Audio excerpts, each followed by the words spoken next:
ఊరికినే గదిలో కూర్చొని మీరు రాయరు కదా మీలాంటి వాళ్ళు. వాళ్ళకి ఏదో ఉప్పు అందిస్తూ ఉంది, కొంచెం అందిస్తూ ఉన్నారు. కనీసం ఉప్పు కాదు, ఇది నిప్పే అనుకోవచ్చు వ్యతిరేకుల కోణంలో. సరే ఏంటి కాకానిపై కత్తి కట్టిన కూటమి మాట్లాడిస్తే కేసులేనా అంటూ వైసీపీ అసంతృప్తి. కూటమి దాకా ఎందుకు, ప్రధానంగా తెలుగుదేశం నెల్లూరు జిల్లాలోనే ఇది ఎక్కువగా ముసలం పుట్టింది కదా. వైసీపీలో ముసలం పుట్టిందే నెల్లూరు జిల్లాలో. అందులో మొదటి అసమ్మతి గళం కోటమిరెడ్డి శ్రీధర్ రెడ్డిది. అవును. ఆ తర్వాత అందరూ దాదాపు రామనారాయణ రెడ్డి వెళ్ళిపోయారు, వేముల ప్రభాకర్ రెడ్డి వెళ్ళిపోయాడు, వాళ్ళిద్దరూ ఇదయ్యారు, ఇంకా చాలామంది అయ్యారు. కానీ కాకాని గోవర్ధన్ ఇంకో రెండో వైపున మీరు చూస్తే వైసీపీ స్తబ్దతలో ఉంది. ఇప్పుడు అనిల్ కుమార్ యాదవ్ అప్పుడు అసెంబ్లీలో ఆయన మనిషి కూడా ఇదిగా ఉంటాడు, ఆయన మాట అదంతా ఇప్పుడు పెద్ద సంచలనం లాగా ఉండేది, అంటే సెన్సేషన్ లాగా. కానీ ఇప్పుడు ఎవరు మాట్లాడలేదు. ఈ మధ్య నేను నెల్లూరు వెళ్ళినప్పుడు చూస్తే కూడా అక్కడ కథనాలు చదివితే కూడా వైసీపీ ఒక విధమైన గజిబిజిలో తికమకలో ఉంది. ఎవరు బాధ్యతలు తీసుకోవడానికి కూడా సిద్ధపడట్లేదు ఈ భారాలన్నీ. ఎందుకని కాకాని గోవర్ధన్ రెడ్డి ఒకరు మాజీ మంత్రిగా ఆయన కొంచెం ఎక్కువగా మాట్లాడడం, ప్రతిదాన్ని సవాల్ చేయడం, ఇట్లాంటివి చేస్తున్నారు.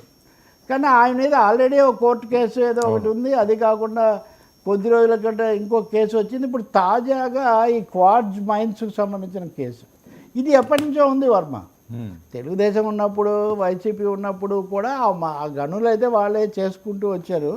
ఆ క్రమంలో ఎంపీ మాగుంట శ్రీనివాసులు రెడ్డి సంతకం పెట్టినట్టుగా ఒక ఫోర్జరీ సంతకం కూడా పెట్టాడని ఈయన మీద కేసు. ఆయన ఈరోజు కూడా మీడియాతో మాట్లాడాడు.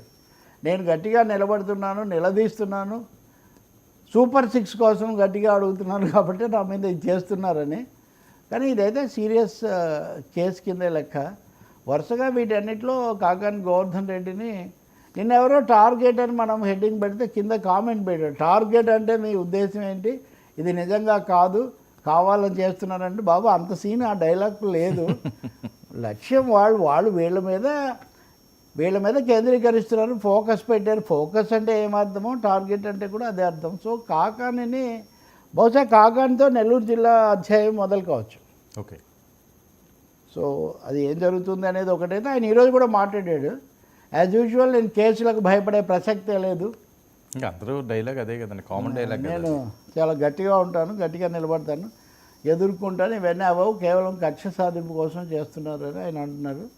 కానీ కాకాని తర్వాత పెద్దిరెడ్డి రామచంద్రారెడ్డి, మిథున్ రెడ్డి, ఇవి ఇలా సాగే ఒక అవకాశం మటుకు చాలా ఎక్కువగా కనిపిస్తూ ఉంది.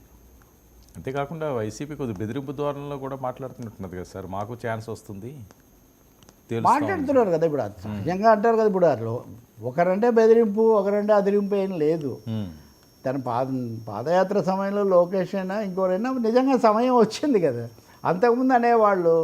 బట్ అది ఒక అలవాటుగా మారింది. ఇప్పుడు ఇక్కడ మీరు చూస్తే కేటీఆర్ కూడా, మన కవిత కేటీఆర్ లాంటి వాళ్ళు కూడా అదే అంటున్నారు, పింక్ బుక్ అంటున్నారు. వీళ్ళది పింక్ పార్టీ కాబట్టి వైసీపీ వాళ్ళు మొత్తాన్ని మేమేం భయపడడం లేదు అనే ఒక మెసేజ్ ఇవ్వడానికి ఎక్కువగా ట్రై చేస్తున్నారు. అందులో ఏమీ సందేహం లేదు. అంతకుముందు కొంచెం వాయిస్ వినపడడానికి చేశారు, కానీ ఒక సజ్జల తప్ప, సజ్జల రామకృష్ణారెడ్డి ఒకటే బయటకు వచ్చి మాట్లాడలేదు.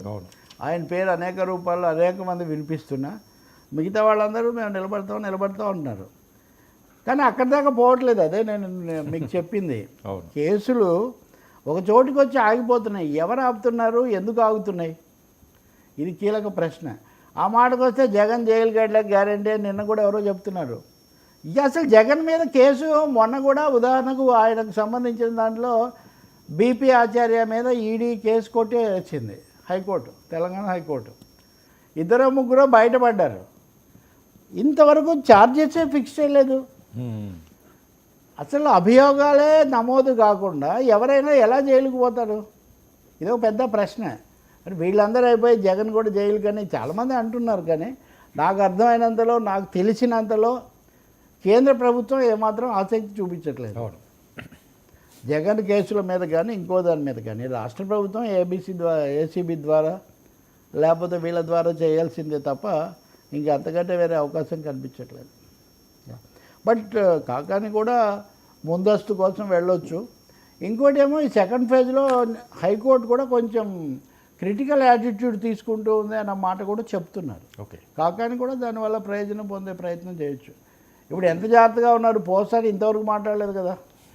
ఉదాహరణకు అవును. ఇది కనీసం కృతజ్ఞతలు నమస్కారాలు చెప్పడానికి ఏమి ఇబ్బంది లేదు కదా. నేను మాట్లాడకూడదు అని కూడా చెప్పొచ్చు. అవును. కాబట్టి అది కూడా చెప్పలేనంత ప్రభావం ఒకవైపు కనిపిస్తుంది. దీన్ని నిలబెట్టడానికి వాళ్ళలో మాట్లాడుతున్నారు. కానీ జగన్ నిన్న కూడా కడపలో అవినాష్ రెడ్డిని పక్కన నిలబెట్టుకునే మాట్లాడుతున్నాడు. అవినాష్ రెడ్డి మీ విషయాలన్నీ చూస్తారు అని ఆయన చెప్తూ ఉన్నాడు. ఇంకోవైపునేమో దస్తగిరి భార్య వేసిన కేసు, సునీత వేసిన కేసు, ఇలాంటివన్నీ కూడా కోర్టుల ముందుకు వస్తున్నాయి. కోర్టు మొన్ననే అందరికి నోటీసులు ఇచ్చింది.